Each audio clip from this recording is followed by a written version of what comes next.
Bismillahirrahmanirrahim. Assalamu alaikum. I am Nimra Zafar.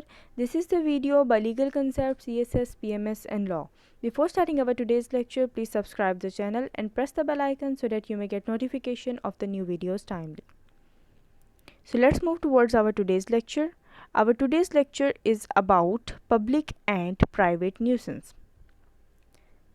First of all we will study about the objective of the lecture to know about public and private nuisance. आज हम study करेंगे detail में public nuisance को और private nuisance को और इनके elements कौन कौन से हैं, इनको भी आज हम डिटेल में स्टडी करेंगे।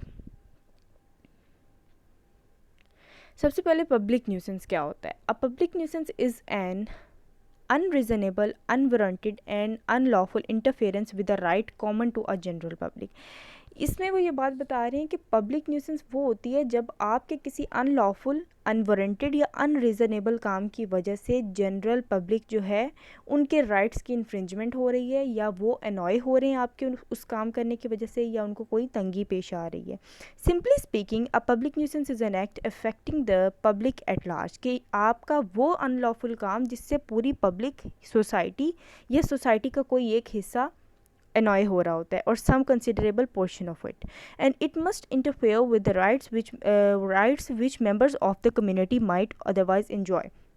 कि जो कम्युनिटी के राइट्स होते हैं वो जो उनके राइट्स की इन्फ्रिंजमेंट किस वजह से, आपके किसी अनवारंटेड या अनलॉफुल काम की वजह से वो अनॉय हो रहे हैं या उनके राइट्स की इन्फ्रिंजमेंट हो रही है, तो ये पब्लिक न्यूसेंस होगा। Examples of public nuisance. Examples can be obstructing a public way by digging a trench। आप रास्ते में पब्लिक कोई रास्ता है जहाँ से जनरल पब्लिक ने गुजरना होता है, उस रास्ते में आप कोई गड्ढा खोद देते हैं जिसकी वजह से पूरी पब्लिक को जो है वो उस वजह से वो तंग हो रहे हैं, उन्हें गुजरने का रास्ता नहीं मिलता, वो इस चीज़ से अनॉय हो रहे हैं, तो ये पब्लिक न्यूसेंस होगी। Second one is carrying on trade which causes an offensive smell. इसका मतलब है कि आप कोई ऐसी ट्रेड कर रहे हैं, आप कोई ऐसी तजारत कर रहे हैं जो पब्लिक को नागवार गुजरती है या उसमें कोई ऐसी स्मेल क्रिएट हो रही है जो पब्लिक के लिए नागवार है। तो ऐसी चीज़ जो पब्लिक एट लार्ज को नुकसान पहुंचाए या उनको तंग करे या उनके कंफर्ट लेवल को कम करे, तो ऐसी चीज़ जो होती है वो पब्लिक न्यूसेंस कहलाती है। Elements of public nuisance. Elements of public nuisance include a person must have done an act or an illegal omission। कि अब इसके essential elements कौन कौन से हैं पब्लिक न्यूसेंस के लिए, कि पब्लिक न्यूसेंस के लिए आपने सूट फाइल करना है तो उसके लिए क्या क्या चीज़ें ज़रूरी होनी चाहिए। सबसे पहले तो a person must have done an act और एन इलीगल ओमिशन, कि जो उस पर्सन ने काम किया हो वो इलीगल काम हो, उसने जो वो काम किया वो सिविल रॉन्ग होना चाहिए कोई।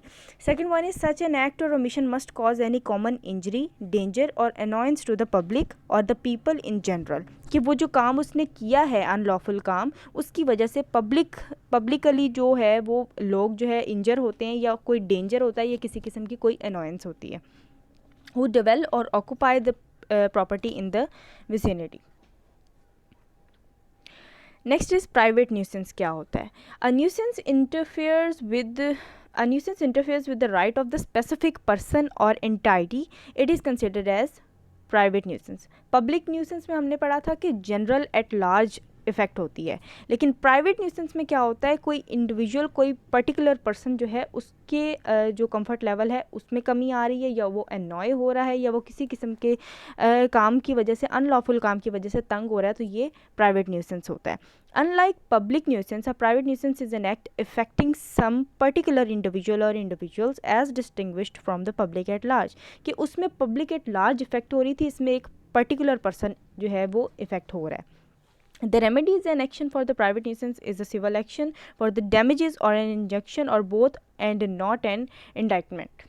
इसका ये मतलब है कि इसकी जो रेमेडी है वो क्या हो सकती है। इसकी रेमेडी जो है वो डैमेजेस की फॉर्म में हो सकती है, कि वो जो पर्सन जो अनलॉफुल काम कर रहा है उसे डैमेजेस पे करने पड़ सकते हैं, या फिर इंजंक्शन की फॉर्म में हो सकती है। इंजंक्शन होता है वो कि आपको लॉ जो है वो उस काम को करने से रोक दे, जो पर्सन अनलॉफुल काम कर रहा है उस काम के करने से उसे रोक दिया जाए।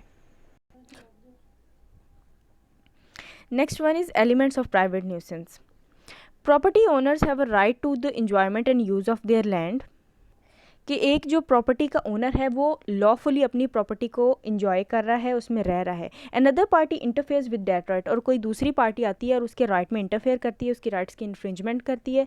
For example, a neighbour regularly plays his music at the maximum volume possible late at night, कि आप अपनी प्रॉपर्टी में रह रहे हैं और आपका नेबर रोज़ रात को ऊंची आवाज़ में म्यूज़िक चलाता है, तो ये अनलॉफुल काम है।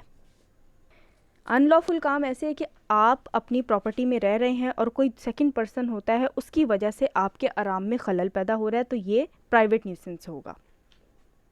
Kinds of private nuisance, following are the two types of private nuisance. Private nuisance किस किस टाइप की होती हैं?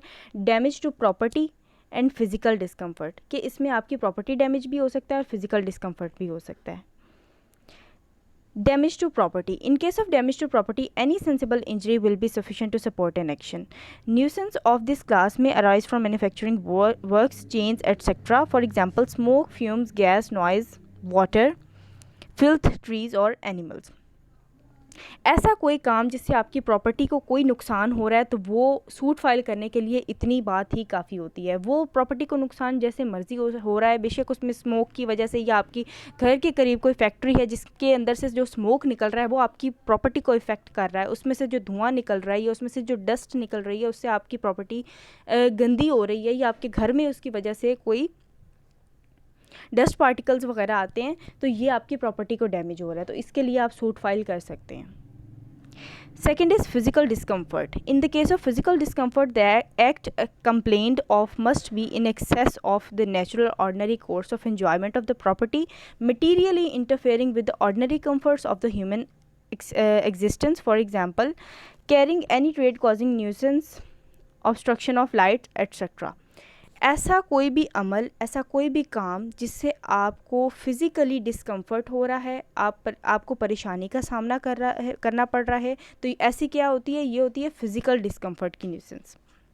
जैसे कि हम लोगों ने पहले एग्जाम्पल में पढ़ा कि ऐसी कोई भी ट्रेड करना, तिजारत करना जिससे अनप्लेजेंट स्मेल क्रिएट हो रही है, तो ये आपका फिज़िकल डिस्कम्फर्ट हो जाएगा। या आपको किसी ऐसी रोशनी की वजह से तंगी हो रही है, आपको किसी भी रोशनी की वजह से जो कोई दूसरा बंदा क्रिएट कर रहा है, तो उससे क्या होगा? ये फिज़िकल डिस्कम्फर्ट हो जाएगा आपका। नेक्स्ट जो है सिंपल डिफरेंसेस हैं। Differences between the private and public nuisance are as follows. Private nuisance, it is an infringement of the right of private person, कि ये एक पर्टिकुलर पर्सन के राइट की इन्फ्रिंजमेंट होती है। और पब्लिक में क्या होता है कि पब्लिक एट लार्ज जो है वो इससे इफेक्ट हो रही होती है, पब्लिक के राइट्स की इन्फ्रिंजमेंट हो रही होती है। The injury is cause to individual in the case of private nuisance, कि एक ही पर्सन को, एक पर्टिकुलर पर्सन को उससे इंजरी हो रही होती है प्राइवेट न्यूसेंस के केस में। और पब्लिक न्यूसेंस में क्या होता है कि पब्लिक एट लार्ज को कोई नुकसान होता है, या जो हर पर्सन को, पब्लिक के हर पर्सन को उससे तंगी होती है या इंजरी होती है उनको। The injured person may bring an action. Private nuisance के केस में जो पर्टिकुलर पर्सन इंजर हुआ है वो सूट फाइल कर सकता है, वो एक्शन ले सकता है उस बंदे के अगेंस्ट। और पब्लिक न्यूसेंस में क्या होता है कि एक पर्सन तब ही उस पर एक्शन ले सकता है जब उसे कोई स्पेशल इंजरी हुई हो।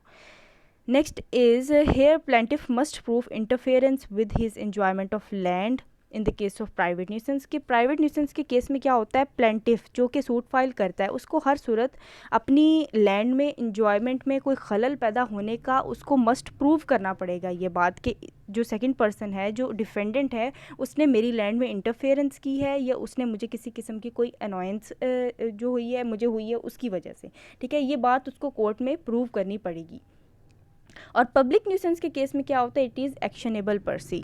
एक्शनेबल पर्सी का मतलब ये होता है कि जब किसी को ज़रूरत ना हो मज़ीद कोई प्रूफ देने की, उसके पास कोई एक प्रूफ हो और वही प्रूफ काफ़ी होना चाहिए यकीन दिलाने के लिए।